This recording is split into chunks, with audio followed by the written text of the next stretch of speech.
dimos la charla sobre epilepsia. El 12 fue el Día Internacional de la Epilepsia y es un mes, este mes es un mes donde se tiene que hablar de esta enfermedad. Yo siempre digo que hay que hablar siempre de esta enfermedad como de otras enfermedades neurológicas, pero bueno, este mes es el que se destinó para eso. La epilepsia es una enfermedad neurológica crónica que necesita ser difundida. No es una enfermedad que tenga una cura, si bien hay ciertas formas de epilepsia que pueden curarse, son las menores. Y en el lugar donde nos toca vivir, que la mayoría es de bajos recursos económicos, es donde más predomina esta enfermedad que tanto afecta no solo al paciente, sino también a las familias, porque no saben cómo actuar frente a un episodio de convulsiones. Y bueno, de eso se trató la charla de hoy, fue informativa.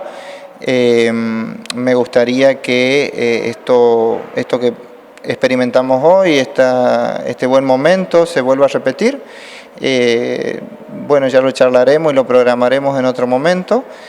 Y nada, me gustó mucho haber estado aquí, compartir con la comunidad de General Pinedo. Yo soy de Pinedo, me crié aquí y bueno, tengo pacientes que son de aquí, de la zona, y me alegra saber que mis conocimientos sirven de ayuda para las demás personas. Doctor, usted bien lo dijo, es una enfermedad crónica, pero es una enfermedad controlable. Sí, es una enfermedad donde la medicación que existe actualmente, tanto en salud pública como en el mercado, el 80% se lo puede controlar. Del 20% restante se puede mitigar y solo menos de un 1% es incontrolable y hay que hacer medidas más drásticas como neurocirugías o cosas así. Que hasta el momento es pero muy poco, y en ese caso hay que planificar con el neurólogo para hacer las derivaciones correspondientes. Pero gracias a Dios, en su gran mayoría son todas controlables y al no tener convulsiones uno puede hacer una vida normal, que es por ese motivo que se medica. Uno puede estudiar una carrera desde medicina, ingenierías, docencia, lo que quiera, puede conducir un auto, pero medicado y con conciencia. Eso, hay que tratar de cambiar esa forma de pensar que a veces algunas personas sostienen y se pasan de generación en generación, donde una enfermedad te condiciona a que vos puedas hacer o no tal o cual cosa.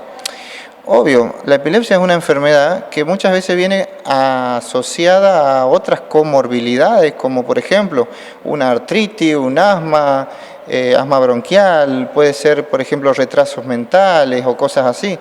Entonces hay que ver el paciente, o sea la persona en particular, y tratar de enfocarnos y tratar de instruir a la familia y a la persona para que puedan mejorar su calidad de vida y hacer una vida normal. A eso se apunta. Doctor, ¿y esto es hereditario? Sí, la epilepsia es genética, tiene un componente hereditario, pero hay veces que en la familia no hay ningún epiléptico, o a veces no se conoce el origen del inicio de esta enfermedad, en qué familiar ocurrió por primera vez, porque muchas veces hay personas que son adoptadas, por ejemplo, y no desconocen su herencia. Pero también puede ser que no haya antecedentes en la familia y esa persona sea epiléptica por alguna razón o por ninguna razón. Cuando hablo por alguna razón, por ejemplo, si se accidentó, se golpeó la cabeza y hubo un daño cerebral, bueno, en la familia no hay antecedentes, pero ese daño le provocó la enfermedad. Entonces hay que medicarlo para prevenir convulsiones. Pero en otros casos, por ejemplo, donde esa persona tiene una familia donde no existe la enfermedad, pero esa persona sí es epiléptica, y cuando hablamos de epilepsia es aquella enfermedad donde hay una crisis, donde no hay una causa que lo provoque, no hay un desorden interno cerebral o en el cuerpo que lo provoque, y puede convulsionar sin causa, de manera recurrente y espontánea. Bueno, ahí estaríamos hablando ya de que esa persona tuvo una mutación genética de manera espontánea y eso ocurrió en el vientre materno, que puede suceder sin causa alguna o por algún estímulo ambiental. Por ejemplo, aquí en la charla hablamos de el tema de fumigaciones. Hay gente que vive en el campo y está en continua... el embarazo lo hizo en torno cercano a contenedores de veneno y cosas así, y de hecho tuvo contactos.